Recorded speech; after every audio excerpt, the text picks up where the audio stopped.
Welcome to the CEO Launch Podcast. We are a dynamic mother-daughter duo bringing you personality, insights, and practical advice from two different generations of entrepreneurship. We aren't just mother and daughter. We are also best friends and business partners. I've watched my mom help thousands of entrepreneurs start the businesses of their dreams, including me. And now it's your turn. Hey, CEO Launch family, welcome back to episode number 33. Last week, we talked about the differences between a business and a hustle. So if you did not catch that episode, you may want to go back and give it a listen. So today, we're going to talk about how last-minute requests are not your problem. And so my question to you as we are getting ready to go through this is, how do you respond when people come to you with last minute requests? So I know in my industry, I get this all the time because with taxes, there's deadlines and a lot of people like to wait to the last minute. But to open us up, Kenya's actually going to share a story. So when I first started my business, I was like super excited and still kind of figuring out who I was and what I wanted to do. So I was at a point where I was just kind of accepting any type of work to see what I liked and what I didn't like. And so I got an opportunity to work with the organization, and the organization needed some support doing program development. And over time, after working with them for several months, I noticed a trend. One, the work wasn't necessarily like I wasn't on retainer or anything like that, but I would always get these last minute requests. And initially, because I was so eager to be in business, I would accept it. You know, it would be like, yes, I'll do this. I'll work on that. I'll get it back to you, all of those things. And after a while, when things started to change in my business, when I stopped doing certain services, when I got busier, when I had other life things that were happening, this particular person still kept asking for last minute requests. And so kind of towards the end of our professional relationship, I was like, listen, we need to talk. And we need to have a conversation because I can't keep doing things on a whim. I have a business to run. I understand that we're working together and we're collaborating, but you asking me for these things last minute messes up the entire flow of my business. Like, I had an intern at the time and she was helping me and supporting me with things. You can't manage people on a whim last minute. And so it was just a really, really important and eye-opening moment for me because it was something that made me realize how much I hate last minute requests and how much as like a manager, leader, team member, I wanted to try to avoid them at all costs because last minute plans really just mess it up for everyone. Yeah, and I think that sometimes I believe that sometimes it's very narcissistic for people to just think that you don't have anything else to do and you're just sitting there waiting on them to send you stuff.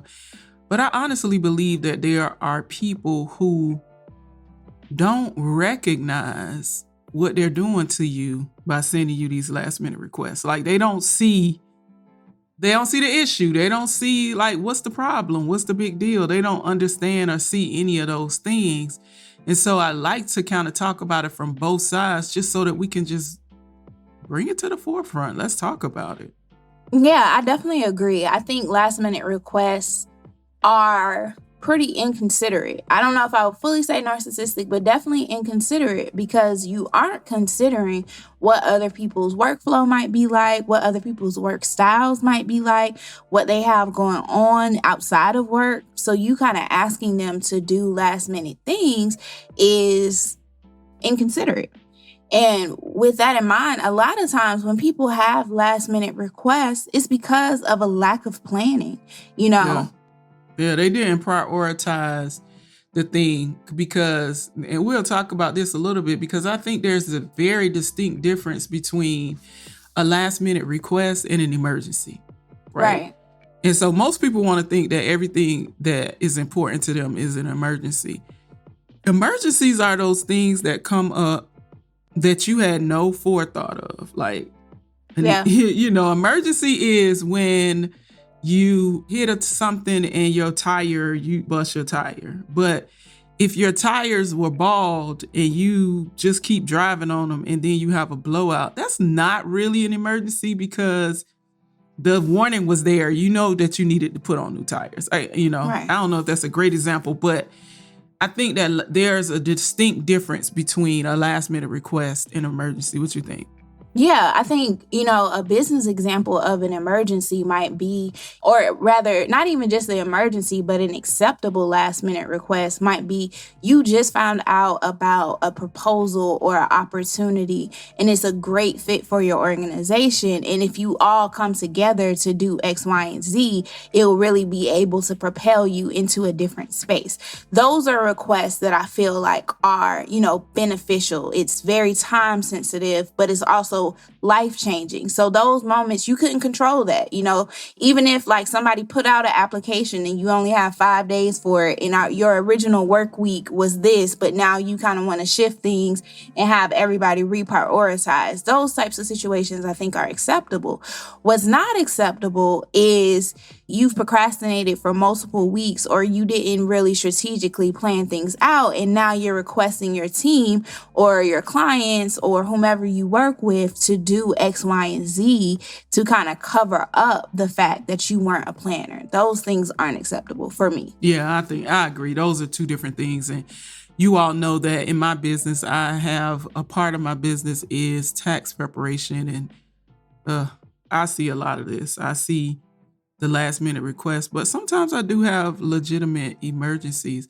And here's something that I'd like to throw out there for us to all consider is that we think, like for me with taxes, everybody knows that you have until April. Typically it's the 15th. Sometimes depending on when the 15th falls, that day may be adjusted. But we know every year that taxes are due. We're going to have to file taxes every single year. And so when clients wait to the last minute, it's pretty assumptive. It's assumptive that I won't have an emergency.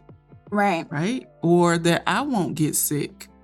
And I've experienced all of these things. So 2 crazy things that's happened to me very close to the deadline. Several years ago, this was probably about 6 or 7 years ago, right before the deadline, I had a death in my family. One of my cousins died. And it was a cousin that I grew up with, and they lived in another state in South Carolina.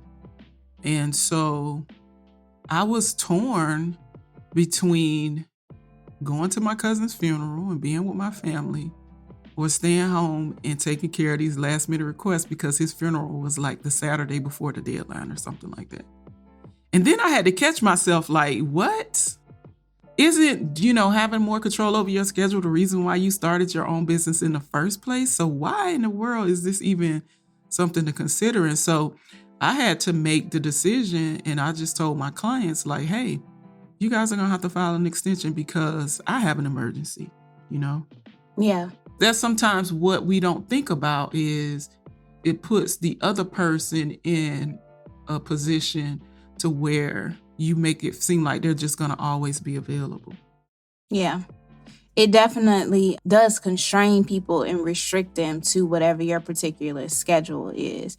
And I will also say from a leadership standpoint, if you are leading other people, it's important for you to realize that leaders should eat last. Leadership isn't about a title. It's more so about your actions. So if you are a team leader or even a team member, when you are doing things, when you are planning things, it's not that you have to self-sacrifice, but it is important that you are very, very, very mindful of how your actions affect other people. And so I think this is a good time to kind of go into our takeaways.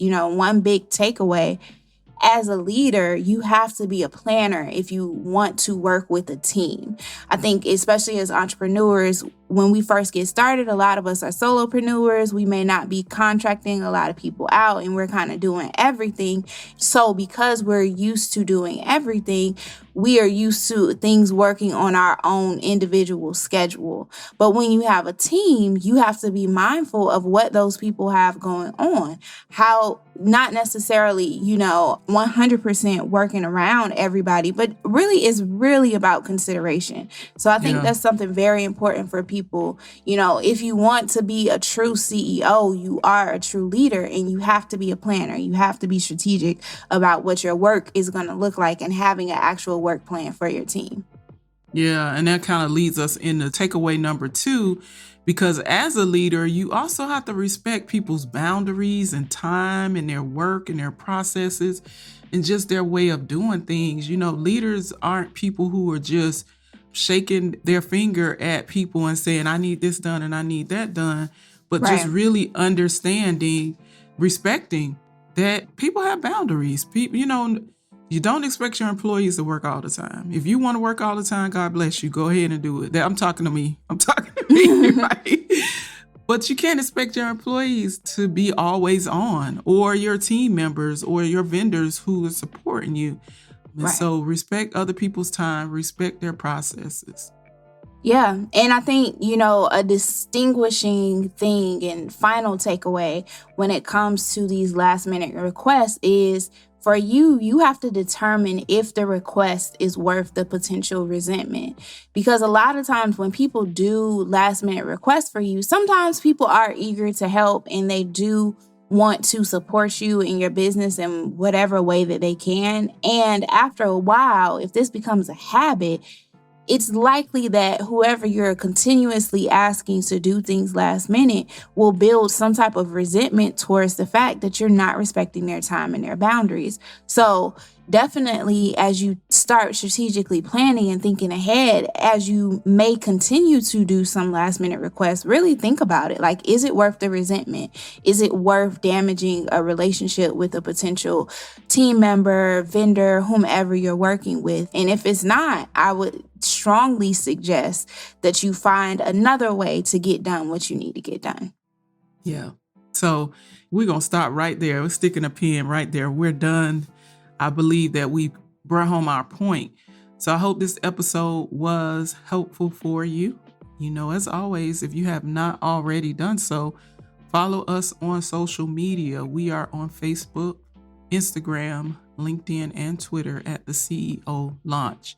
And if you're on Facebook, join our Facebook community, the Efficient CEO Movement, where we will continue the conversation. All right. And don't forget to take off. This is a Clearwood production.